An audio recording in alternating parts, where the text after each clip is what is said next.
friends, and welcome to the Adventures of Blink. I am, of course, Blink, and you can find me on GitHub right here. Now, before we get started, I want to remind you that I need you to click the like button if this works for you. Like, if this video is something that helps you out in any way, I need to know about that because that's how I decide what other kinds of content to create. So I use that information as feedback to help me understand when I've hit the mark and when I've missed it. If this helps you, again, click that like button. That's really important just to give me that feedback. The other thing I want you to think about is if you'll hit subscribe, because that way you won't miss any future adventures, and I want you to be part of those too. In addition to all of that, I would love to hear from you. If you're the kind of person who has thoughts about what you see and hear that you want to share back, throw it in a comment. I'd be delighted to hear from you, to hear your thoughts on what you see or questions you might have or anything like that. I'd like to engage. It should be a two-way conversation. So let's see if we can do that. So today's adventure is very tightly related, at least conceptually, to what we learned about last week, because we're talking about automation within the developer workflow. And if you remember last week, we looked at GitHub Actions as a way to automate things out of our repository, in the direction of going to production, doing any testing and things along the way. Well, we're going to look this week at GitLab and sort of do a comparison. So let's go see what that looks like, shall we? So up to this point, you might feel like GitHub and GitLab are just two different flavors of the same product. There's really not all that much different between them. I mean, if you think about it, they're both centered around Git. They offer some basic functionality in terms of like task management and road mapping and things like that. And you can use them pretty much the same way to collaborate with other developers. Like all of the functions kind of feel the same as you're working on code. But I think today we're going to start seeing a little bit more of where the products diverge. So to do that, let's just take a look at what GitLab offers. So GitLab markets itself as a complete CI/CD solution. That is continuous integration and continuous delivery. Now those concepts should be familiar to you if you've adventured with me before. We've talked about them, so I'll try to leave some links in the description or the little pop-up thing or something that will give you some ability to go back and see those previous adventures. But the important thing is you want to think of GitLab as trying to achieve all of those topics rather than just giving you an inroad to them. So let's take a look at how that works. Just like we saw last week in GitHub Actions, GitLab's CI/CD tools can be managed 100% as code in YAML files. And you can see some of that here. So in GitLab, we look at the software lifecycle in its entirety in the way that they've laid out their tooling. See, up here at the top of your menu, you have this plan section. Now, plan is where issues come in. It's where you start to define what the work will be as you're building things out. So you create milestones to say, hey, we're going to move our product from here to there. We're going to change our application to do this thing. That's the kind of stuff that you see in the plan section. Then you move to code, and you can think of this as the direct Git integration part, because this is the stuff where you're doing things like merging code or creating branches or managing the different commits and tags and stuff like that. So all of that stuff that goes around dealing with actual code and probably interacting with Git as you go back and forth between local and the cloud. That's the stuff that happens in the code menu. But today we're going to start looking mostly in the build section. And in build, you see in the menu here, you have the option of pipelines, jobs, a pipeline editor, a pipeline schedule, and artifacts. So these are the things that deal with how we assemble code and set it aside for delivery in whatever process is going to come next. It's not necessarily the entire process, because once you've built an artifact, you still have to do the things that you see in the rest of the menu, like secure it and deploy it and operate it and monitor it, and all of those things you have to think about. But the build step is really the beginnings of CI/CD, because it takes the raw code and turns it into an executable thing that you now have software to work with. So in order to create a pipeline, we would go in here just like this, And you see it gives us some helpful options as far as how to get started. Um, one of the things I really found interesting in my journey here as I was learning through it is to go play around in this GitLab University. They have done a tremendous job of building out a ton of different ways that you can learn how to use the product and get the most out of it. So I would definitely advise you to click that Access GitLab University and go see what else they can teach you about it. This exploration, our adventure here is not going to be a comprehensive look at GitLab. We're looking to see how it sort of relates to GitHub, how we understand it in terms of the concepts that we use every day as software engineers, things like that. But we're not necessarily diving into the deepest details of what's possible. And you can do some really amazing things. So make sure you check out GitLab University to learn about that. What we're going to do today is actually just a simple hello world with GitLab CI. Okay, so they've dropped us into pretty much the same place that GitHub dropped us when we created a pipeline for the first time, right? When we were doing an action, it creates an editor on your screen and it gives you a simple YAML file to work with. And of course, they've pre-populated it with some stuff to kind of get you started. So you can see here that it's got some stages built out. There's a build job and a unit test job and a lint test job and a deploy job. And so in the build stage, there's only the build job. In the unit test state, or in the test stage, there's unit testing and lint testing. So you want to start grouping things together in terms of what types of activities they are. And that'll show up, later as you try to figure out what's going on and how things are working. It helps you debug if you have things laid out neatly. It also gives you the ability to organize thoughts, and you can say things like the build job has to complete before any of the test jobs can start. So stuff like that is really important just to lay things out. And you can see that each one of these jobs has a script inside it. And the script is pretty much like working straight on your command line. So you can see they've given you some examples of just echo statements. So that's printing things out on the screen. It's not actually doing a build because they don't know what you're going to build here. But you would theoretically come in here and let's say you had a Java application. You might do a Maven clean install, and so there's your command, whatever compiling command you need in order to get things rolling.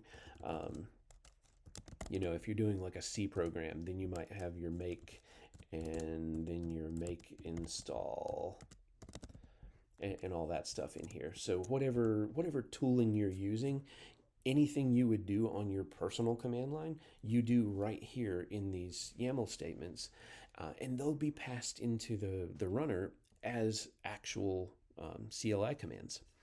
And you can see down here, like for the unit test one, they don't actually have the unit testing in here, they just have a sleep. But we might replace that with something like, I don't know, I'm a big fan of Python, right? So I would probably do like PyTest right there and let it run and give me whatever information. And you can see they've got a thing in here about code coverage, which is also like a command line switch that you add on to your PyTest command. So you would just build it out the same way you would do it by hand, but doing it in here means that it's now automatable through GitLab CI to be able to do all this for you. And then we'll just go on ahead and commit the changes here without making any really, just to get an idea for what's going on. And it's going to say, hey, I'm checking your pipeline status. You can see that it's now running the pipeline. So the first thing it does when you create it is validate its syntax. And it says this pipeline's capable of running. And then it says, hey, I'm going to kick it off. And so let's go over here and see what it looks like when it runs. Now, this is why those stages were important, because now we can start to see the way that GitLab is thinking about how we deliver our code. It knows that it has a build stage that goes first, and then it knows that it has two jobs that are both inside of a test stage. And so that has to happen next. And then after that completes, if everything's happy at that point, it comes over here to the deploy stage and it has one job inside there. So these jobs actually can run in parallel. This over here has to be run in series. So the stages are in series, but the jobs within them can be in parallel, or should be in parallel. And I'm waiting to see here what it does. It looks like it's now completed the unit test job. Now it's going to run the lint test job. And remember, these are just like sleep statements to fake out the idea that it was actually building our pipeline and doing our code construction and testing. And so we've now completed the test stage, and we're ready to move on to the deploy stage. And this becomes the workflow that you're going to use constantly as you make changes to your code. So you would come in here and you would commit some new things to the repository. Hey, I built this new feature. I've added some unit tests to go alongside it. And now I'm going to run the entire pipeline again by committing my code back to it. So just like we saw in GitHub, GitLab does it this way. And it gives you this quick and easy viewpoint to look at to go, okay, now I understand where my jobs are. And so if we go back here to the pipelines tab, you can look at it this way as well. So I was the one who created this particular pipeline, and you can see the stages of its last run show up here as check marks, and it took 1:41. And it ran 27 seconds ago. So it's now given us a successful, hey, this is a clean bill of health. We have run the pipeline to completion. Now that's not. So one of the most important parts I see in that is the ability to create a pipeline that gives you a green light but doesn't actually succeed at doing anything, which is what we just did as a simple example. The reason this is important to talk about is because this tool is here to help you. And if you treat it as something that you have to do, that's just in your way, that's an obstacle to making progress, you're going to find that you don't ever want to do it, and you're going to make it worthless in the process of doing that. So what I really want to encourage you to do is think of this as a helper. It's going to take care of the things that you know you ought to be doing, but you don't always remember to do because you're in a hurry or whatever. And so those kinds of things become really important in terms of just making it easier to get your work done. The cool part about this is you can focus on the code and you submit your change, and then you can come back later and check on it. You don't have to remember to be the one who goes through all the steps in your pipeline. It's going to take care of it for you. So I went back here and reopened the editor for just a moment because I wanted to show you something I didn't really talk about when we were here the first time, and that's this CI/CD catalog button. If you go here, you get an entire list of tools that are already pre-configured to work in GitLab CI. And the amazing part of this is it really helps you simplify what you have to do in order to get these things off the ground. So for instance, if you are a Docker container person, if you're building containers in Docker, you can click on this and it will show you how to integrate Docker builds directly into your pipeline. It will actually add that in. Let's take a look at it real quick just to kind of get a look. Here's the components that are available to you. So it gives you all of the stuff that you need to know in order to tell GitLab CI how to build your container. Another thing that you can find in the list is language support for the various languages that you might use. So if you're a Python person, then you can pop in here and look at the Python information, and you can see this is how you interact with Python through GitLab CI. And you can see some of the things we already talked about using. So PyLint is there, PyTest is there. You've got the ability to do builds and releases and unit tests and all of the other things that are common to a Python developer built right in here. And so this library, you can see up at the top there, I'm sorry, I scrolled away too fast. It has 400 items right now in it for all the different things that you might be working with. If you use mkdocs to do your documentation pages, then it's got support for that. If you're using Helm charts because you're in a Kubernetes environment, anything that's widely used across the industry where somebody's had a chance to go build it, there's the Node.js instructions and the Maven instructions and Go. All of those things are supported in ways that you don't have to come up with off the top of your head. And so going through this library, going through the catalog and seeing what they've got built out here for you, it's going to be really important for your learning as you try it out. Your first stack, it's a matter of getting used to the way things work. And then you can start to expand your repertoire into other stacks. So I've never really been a Ruby on Rails developer, but I could come in here and go, okay, how do I interact with Ruby? And it's going to teach me how Ruby is handled from the GitLab CI/CD. This is really valuable. This level of documentation is what we dream of most of the time, because it's always the things you can't find that are the hardest to achieve, right? If nobody's written it down before, then there's no way to find out where to go. So keep that in mind for your learning process as you start to do other things with it. There's so many things in here that you can use that will help you get started. So I hinted at it a little bit before, and that was the idea that there's more than just doing the build pipeline that's part of the GitLab CI/CD process. And this is what, in my mind, separates GitLab from GitHub. If you look at these other tabs, there are things like secure, deploy, operate, monitor, analyze. Okay? So security configuration gives you the ability to come in here and add all sorts of security tests to your application. There's static application security testing. This is looking to make sure you wrote code that's not vulnerable. You can see infrastructure as code scanning. So did the YAML files that you're using for your Terraform or your Kubernetes Helm charts or anything like that, are those things secure, or have they opened you up to vulnerabilities that you may not have considered? Dynamic application security testing. So this is about looking from the outside in. It's about testing out how your application responds to certain types of attacks. Dependency scanning, container scanning, pipeline secret detection. Did you accidentally put credentials in your pipeline and you shouldn't have? There's a way to go check for that. Coverage fuzzing.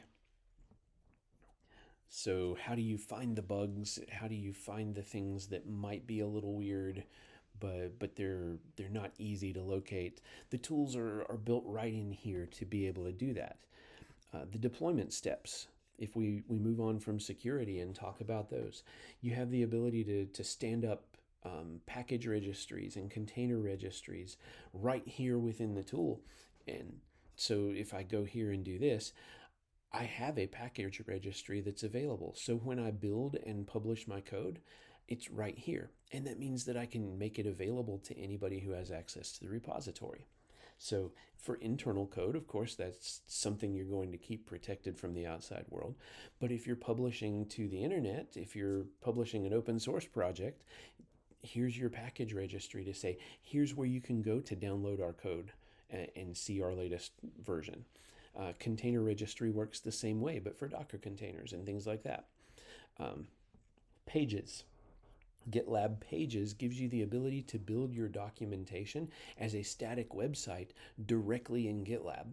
And so then you have the ability to have your documentation right here, where even documentation updates are treated as Git commits. For a developer, that's really powerful, because it doesn't mean that I have to stop and context switch to learn how to do the documentation tool again. I can just write the code and it publishes my documentation in the same way, and it's just another Git commit. As far as Operations tab, you can see there's the ability to interact with Kubernetes clusters, Terraform states, and in particular, they've built in integration with Google Cloud. So all you have to do is provide your credentials and set up your accounts here, and you can configure your GitLab to treat your Google Cloud account as the deployment target and push your code straight out of GitLab into Google Cloud to deliver and actually stand up. On the Monitor tab, you have the ability to look at error tracking and alerts and incidents and actually build out some capability to interact with IT operations tasks directly from GitLab. The Analyze tab gives you the ability to start looking at the metrics of what's going on. So CI/CD analytics are really important. You want to know how fast your builds are. You want to know if they're slowing down over time, or if there's a step that's being skipped, or if there's anything that's going on along the way. You also want to know bigger things about your value stream, like how long are people spending on your code? Are you being efficient in the way you're delivering? Contributor analytics, so you can find out where your code is coming from, who's been involved in delivering it. That's important even from not necessarily a technical perspective, but it's important to be able to recognize the people who are helping you out. So if you have a couple of team members who are really going above and beyond, and it shows up in those contributor analytics, then you as an organization can maybe do something to reward them for their extra efforts. One thing that's really impressed me during this adventure is how GitLab has built developer experience directly into the tool. Documentation, learning aids, even like shortcuts are all right there available, helping you navigate your way through the tool and get the work done. And now, ultimately, you're still going to end up with a pile of YAML files that explain all the configurations, but you're not just left with a blank editor to have to figure out what to put in those all the way. You get to edit, you get to learn along the way, and you get to add the things that you find important, but you're guided in every step. And there's user interface things that are reading those YAML files and giving you the picture so that as you're learning, you can achieve more. This is really near and dear to my heart because developer experience often gets overlooked. And it scares me that it does, because if developers have a hard time using your tool, they're probably not going to use it. It's going to feel like a chore and they're not going to want to do it. So that's going to wrap up today's episode on our tour of GitLab CI/CD. I hope you got a little taste of what's possible as we explored, and I can't wait to see how you automate your own workflows. We'll see you next time.